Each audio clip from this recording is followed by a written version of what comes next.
name is Linda, Linda Marsa, Marsa. I'm a science and medical journalist, and I'm the author of Fevered, Why a Hotter Planet Will Harm Our Health, and What We Can Do to Save Ourselves. Well, I have to say that when I first started researching the book, my book Fevered, I was very depressed because, I started researching it in 2009 and nothing was happening. Nobody's talking about climate change.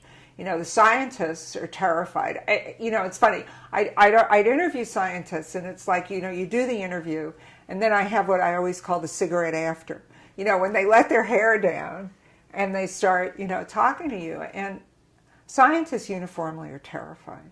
I mean, they really are. And if scientists are lying to us, one of the ways that they're lying to us is that they're not really telling us how bad it's going to be because they don't want to panic people. So when I first started doing the book, this is what I was experiencing. And I thought, my God, no one's talking about this on a national level. So what are we going to do? I mean, we're screwed. But I found out that on cities and local areas where, as I always say, the rubber meets the road, where the local people are involved, take climate change very seriously, which I was extraordinarily heartened about.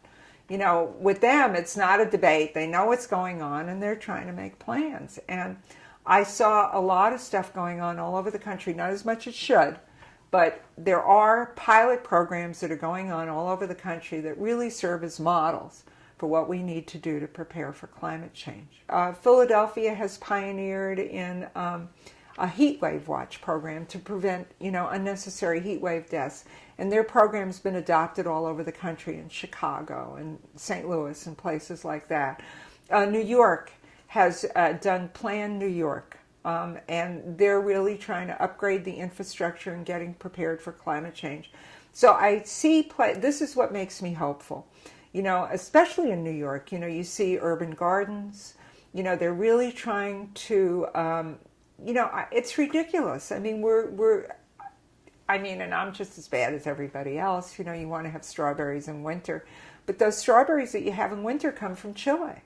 I mean, we can't be eating food that has traveled 1,000 miles to get, or 10,000 miles to get to our kitchens.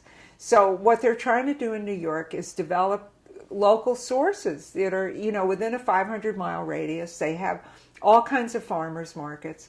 They're developing all these rooftop gardens. They have a rooftop garden now on top of the Brooklyn Navy shipyard that is hydroponic, so you don't even need soil.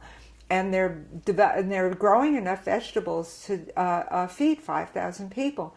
And this is the beginning of what I call the scaffolding of a new food network and a new way of eating food. Yeah, we're not going to be able to get strawberries in winter. This is a reality. But we have to start eating locally grown food. So I could go on, but there's a lot of programs that are going on around the country that recognize climate change is happening, and they're trying to make their cities more sustainable and greener. So I'm very heartened by this.